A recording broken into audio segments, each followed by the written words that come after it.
Hey everybody, Barry here again. So we gotta hammer down and talk about some plans. The LS manual transmission rear wheel drive van is 100% going ahead. I'm not going back now. So I'm gonna get this LS built quickly, get the LS7 cam put in it. I'm still waiting on parts, so I'll be another week or so getting this all finished up. The 8.8, this one here is 17 inches narrower hub to hub than my van. So that means I got like 8.5 inches to make up for on the wheel side.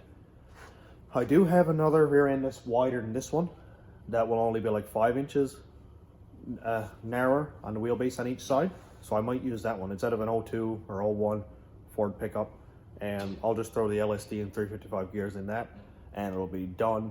No problem, disc brakes, and I can do the spring purchase for the coil springs like is already on the axle. And I'll see if I can adapt the 17-inch Dodge Caravan wheels to the diff, or see if I can find a set of old garbage steel wheels that I can put hubcaps on and you'll never even tell the difference. So that's just a bit of an update on where we are right now. We're gonna make some steam here. A couple people were commenting and asking things about like the stone go, the spare tire holder in the middle under the floor, trans tunnel, that kind of thing. It is going to take some modification, but I think the seats will still be able to go into the floor with no issues because there's about 10 or 12 inches between the seats when they go down into the floor. So I'll be able to sort of arch the floor between the seats, no problem for the drive shaft to go through. As for trans tunnel, I'm probably gonna have to modify the floor a little bit, which is not a big deal because I'll do a trans tunnel and I'll carpet it over and it'll look just as factory as anything.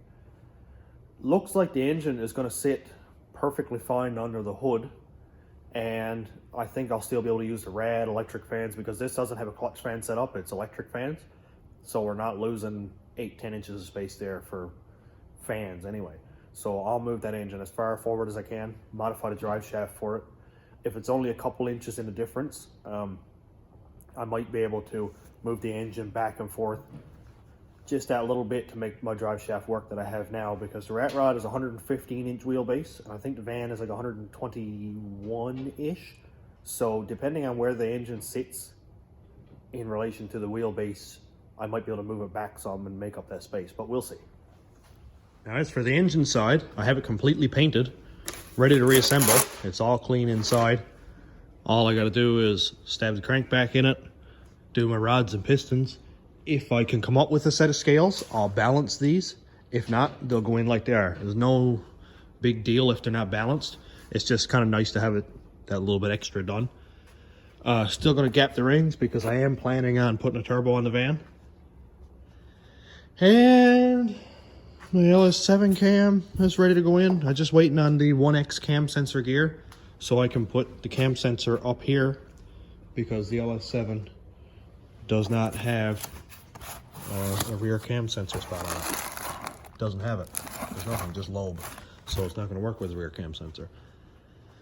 I already have the lifters rebuilt and in soak right now. That's the video I did a couple of weeks ago, so that's already done. I don't have to worry about buying new lifters or worrying if they're going to be clattering on me or collapsed or anything, so they're perfect. Just get some head gaskets and bolts and bolt it back together.